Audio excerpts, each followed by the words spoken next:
Hey guys, Mark Ferrasci, Protect Dog Training with Zeus. 4-month-old Tommy son, Tasmanian Devil. And I keep saying it, and I wanted to put this one out explicitly because of what I'm going through with him. Nope. These dogs are starting to be bred, and we're starting to get bloodlines over here that these puppies are being handled by us Americans versus Holland, Denmark, where these guys come from, KNPV land, as I like to call it.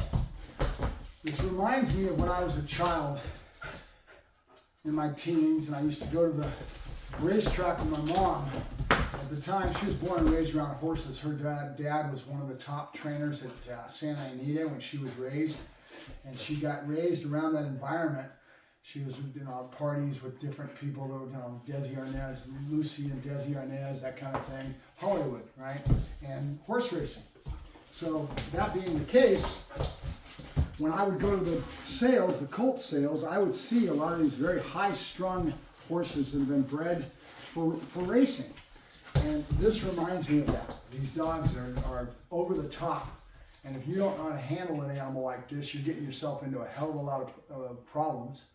And then the only one that suffers is the animal, because you will either put him in a kennel and not deal with him, or not know what you're doing, and you'll squash the animal. He's only a 4-month-old, but he's a Tasmanian Devil. This little guy is all that and then some. I tried to bring him in last night, put him in the crate, and he would not go in. He started to go fight. He was not even fighting. Now, we have answers. I mean, I'm going to play it today, where I open the door, throw the food in the kennel, make it as positive, because if I go towards fight and try to force him into that kennel, he's going to hate it, and then I'm going to create an aversion, right? So I've got to go the other way. So I'm going to be doing a lot of things. You have to be smarter than the dog. These guys' energy level is so far over the top that, as far as I'm concerned, civilians shouldn't have these dogs, and I've said it again and again. And what's happening is you get people that are enthusiastic about wanting to be the big hero on the block. And I feel like I started this because I was the one 2 or 3 years ago with Rocks and Arrow that were over the top. And I would do a lot of talking, a lot of education, and come at things from my perspective, being a professional and doing this since I've been a baby. This is a skill I have to deal with. But the general public doesn't know what they're getting into. And they're susceptible to all our marketing and, oh yeah, top of the line, and big old posters that are coming out, all the digital magic. And the public, you'll get, and it happened to me, I've had 3 dogs like this in the last year. They're so highly wound. They're so friggin' wound, so tight. They're over the top. And it's, look at this guy, okay? And it's not even funny. I mean, this is something that's a challenge for me. That's why I love the Dutch Shepherd. That's why I love the bloodlines I get into. This is a Tommy's son, or Arrow and Rocks. And these dogs were over the top. Arrow and Rocks actually were pretty balanced compared to this, right? Now, I had another one by the name of, it was a Malinois, same thing, KNPV stock, some real hot bloodlines, and it's like having a thoroughbred. It really is. These dogs are just over the top. And it'd be like you trying to handle a horse that's a thoroughbred, and you don't know what you're doing, and you go out there and try to hot walk and just walking around the track or whatever, and that horse gets skittish as a baby, and you got a 1,000-pound animal. You're going to get killed if you don't know what you're doing. If you don't know how to handle an animal like that, right? Now, in the end, what's sad about this is this dog is so overbred to the point that only certain people can handle this dog. He is not a pet. And I get so angry and so mad because these people are going ahead and they're not screening people. They're going, oh yeah, I'm going to do this, I'm going to get into this, I'm going to do this, and these breeders that aren't really breeders, they're putting 2 hot dogs together on paper. They think they know what they're doing. They don't have 200 years of knowledge of bloodlines and what they're going to get. Go over and talk to Hans Peg. That man knows what he's doing, right? And that makes it totally different than somebody that's trying to handle a dog like this in America that doesn't have to know their ass from hole in the ground, right? And so then these people get this dog, and this dog is so over the top that the dog is the one that suffers. And that's not fair. That's not fair to the animal. And I get so mad, so angry, You know, if you come to me and I breed my bloodlines and I breed my litter, I'm going to screen you and I'm going to tell you no, no, no, no, no, and I'm going to beat you up until I know that you have the experience to be able to handle a dog like this. If you're a working dog person and you're somebody that really knows what they're getting into, more power to you, right? But if you don't know what you're getting into and you take this dog and you think you're going to do okay by this dog, the gentleman that owns this dog has 2 kids. I call them squirrels, 5-year-olds, 7-year-olds. With a dog like this, you're looking for a problem, right? And it's not going to go well, right? So I can do the best I can, but people think of training as a robot.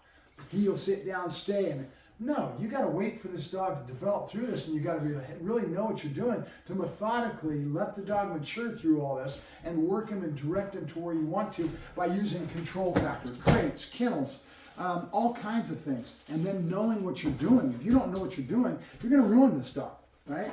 And that's the sad part about it. Again, I'll say it again. This dog is a challenge for me, and that's why I like this dog, because it is such a challenge. As a puppy, they're sensitive. They take a lot of knowledge and knowing what you're doing. If you do the wrong thing, you'll end up having a dog. It's a dog fighter. Let's say he gets into it with another dog. Couché. Good. There's so many things to deal with this energy level and where this dog's head's at. I can put it into use. I can go nose work is what I want to do with a dog like this. He's got so much energy. Put it to use. Right? That's what he's been bred to do. He's been bred to be a working dog and have a job. And you and a family in a pet situation, this is not a friggin' pet. I try to tell people, I do my best. And then I got people out there that are selling this to the general public. You're an asshole. I don't know who you are or the person that even actually, this is a subcontract job. This is given to me from another trainer that's pretty good at what he does, but his dog's so over the top that he ends up not being able to handle it. I've got 3 or 4 different trainers that come to me with problems that are more than most trainers can deal with, like a separation anxiety, aggression, and all kinds of things that I get. And it's usually from people that don't know what they're doing or other trainers that can't handle the account. And I get this overflow, or I get these problems, what I call the headaches, right? And it's because I'm pretty good at what I do. Nope. Good. Good. So just be careful what you ask for and realize what you're getting into when you have a dog like this, right? This is not a pet. He's a working dog that needs to have a job and be put to work from a very young age and be able to mold, shape, and form this dog's way of thinking and what he's doing. So that's why I just was talking to the screen for a reason. I know he's going to go out and get curious. I'm going to wait for him to come to me. Because if I try to control this Tasmanian devil, he goes right into fight. And it's just the nature of the beast. He's a Tommy son. He's very highly bred. This dog is going to be a hell of a dog. Good. In the right hands, right? Good. Nope. Good. And the biggest thing I'm working on, and I'm going to do it more and more all the time with him, is teaching him to settle like you're getting right now. If you don't work at this real hard, you're not going to have a dog that even knows how to have an off switch. And he's going to be bouncing off the walls. Nope. Nope. Good. No good and yes is where it all starts from. And I make this look easy. It's not. Good. It's something you really need to understand, have a feel, what I call the gut feeling of dog training. I sense it. I feel it. It's not something I can give you. I can't give you my 30 years of experience with thousands of dogs under my belt. I can't do it, right? You have to earn it. You have to work for it. I can teach you. I can educate you. And if you want it, you have the passion. I can give you the world. Good. See how he puts himself up? That's because of the work that I've been doing. Good. So this is exactly where I wanted this. Good. His head, right? And I didn't try to force it. I didn't try to get him working. I waited for him to come to me because I already figured out this dog. He's the type that you try to hold him down and try to get him to succumb. He's got so much energy you can't even see straight. And he's got an inner core that is a fighter, right? He is a fighter. And this dog should be on the street with a police officer if he's molded and shaped right at this young age. He's something else. He's no play around. Good. Good. All right, let me go ahead and work the dog, and then we'll end it on a high point. I'll put him back in his kennel, and he'll scream and yell and be a pain in the ass. But that's part of the dog. So I've got Simba. Simba was a dog that was with a young age like this with me, And I kept telling the owner that he's too much dog for you. He is, you basically, the dog outmatches the owner because they don't have the experience that I have. But they're convinced they want this. They go out and they see the posters and they see the breeding and then they do everything they can to get what they want. That's America for you, right? We're spoiled brats. I want something. I don't care who tells me what. I'm not going to listen to anybody else. I don't care what they say. I'm going to do what I want to do. And reality and truth is the only one that suffers in the end is this dog. And it frustrates the hell out of me. Good. So be careful what you ask for. This is not a pet. This is a working dog that needs to be in a person's hands that knows what they're doing. If you don't know what you're doing, don't get a dog like this. You're only looking at total failure and a disservice to the animal. It's not the animal's fault that he's been bred like this. It's us. It's man that's doing this. Yep. Yes. Good boy. Good. Good. There you go. Good. Good. Awesome. Yes. This dog needs more than anything else. Push it. Nope. Yes. Push it. Good. Is an off switch. So I'm going to do a lot of that. A lot of calming. Good. With a time level, it teaches him to wait. It's coming. I have to wait for it. Good. And these things need to be built up, slow but sure. Good. Good. Good boy. Now watch how fast he ramps up. Good. Good boy. Good. Nope. Push it. Good. Good. I've got the toy behind me. I go to toy. Watch what happens with his brain. Good. Zeus. Good. Zeus. Yes. Good boy. Ah, good boy. Good. Yeah.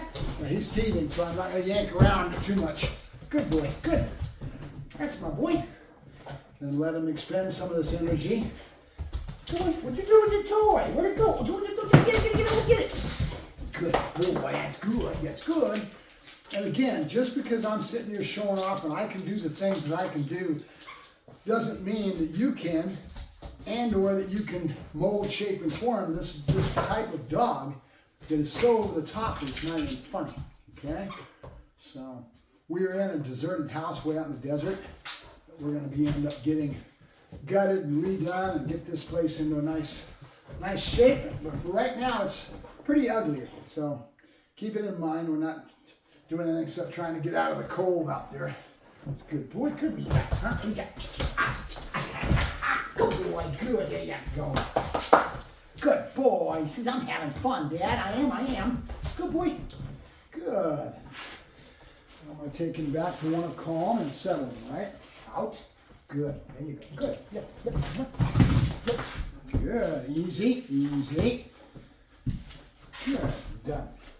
We're done. Nope. Good boy. Good. Be careful what you ask for. Yes. Good boy. Couché. Good. Now, will this dog grow into being good with the family and all that? Yes, he can grow into it, but it's a lot of work. We've got to wait for him to basically mature through a lot of this energy states of mind, whereas emotional states of mind based on maturity, right? That's what's important. And if you don't have the knowledge and you're trying to stifle or hold this Tasmanian devil down and try to control him with force and with suppression, you're going to end up losing because this dog is going to fight you the whole friggin' way. And you're going to create another monster. I always like to say that struggle begets struggle, and that's this type of dog. This dog is who he is as an individual. If you try to get him to stop and try to contain this Tasmanian devil, he's going to fight you the whole way. You got to find something that works. Yep, good. Okay, good boy, good, yeah, go, good boy, good. There you go. Okay, good boy, good, yeah, go, good boy. Yep. Good. Good. He's only 4 months. Something else. And in a way, I look at it and say, I'm lucky to get dogs like this because that's why I'm here. I mean, most people look me up because they learned through the grapevine, couché, that I've got the ability to work these dogs, but I don't enjoy it sometimes. It makes me angry because I know that on the other end is a human being that has a family that has been basically affected by marketing, right? The posters, and this is the world that somebody like me lives in. I'll do the same thing when I go to try to sell a litter of puppies. But me, with my attitude, I'm going to screen my people real heavy. And there's going to be a lot of no answers. I'm not going to let people get through it because the human nature is such that they're going to tell you anything they can and just anything they can do to get what they want. We live in a very throwaway society. You end up getting it and then you realize it's not fitting your lifestyle. Then you get rid of the dog is ruined. Good, good. Nope. Push it. Good. There you go. Good boy. Up, yeah. Yeah, good boy. Up, yeah. Good boy. Good. Yeah, good boy. All right, good. All right, Mark Ferrasci, Protect Dog Training. Telling you the truth and not bullshitting you as always, right? I'm always coming to the profession in such a way because I'm very serious about what I do in life. And I've set myself up to be the gatekeeper in a way, and people don't want to listen. They don't want to be told no. They don't want to do what they want to do, and they're selfish, self-centered, human nature. Gotta love it. I really don't like the human factor as much as I do the dog factor. Dogs is what I live for. The humans I live for just to try to educate them and teach them if they're willing to listen to what I have to say. And most of the time, no. You're going to get the attitude that they want what they want regardless. And then you end up with a person that has a dog like this, and the dog is the one that suffers. Good. Nope. Nope. Good. There you go. Good boy, couche. Correct. Good. Correct. After a while, I'll have a command that actually tells him correct, and he'll come up to attention, meaning really nice sphinx down, right? Good boy. Good. All right. Mark Ferrasci, Protect Dog Training, and Zeus, the Tasmanian devil. Yes. Good boy. Good. Yeah, go. Good boy. Good. All right. Couche. Good. Good. Listen to my voice tone. I took it from high and high energy down to low. I'm teaching the dog from a very young age to take his emotional states of mind to different places.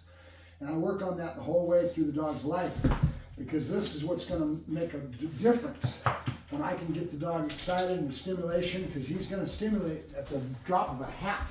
Show him a toy. Watch what happens. Okay? Good boy. All right, Mark Ferrasci, Protect Dog Training. That's enough trying to beat you guys up. Talk to you later. Zeus, what are you doing, baby? What are you doing?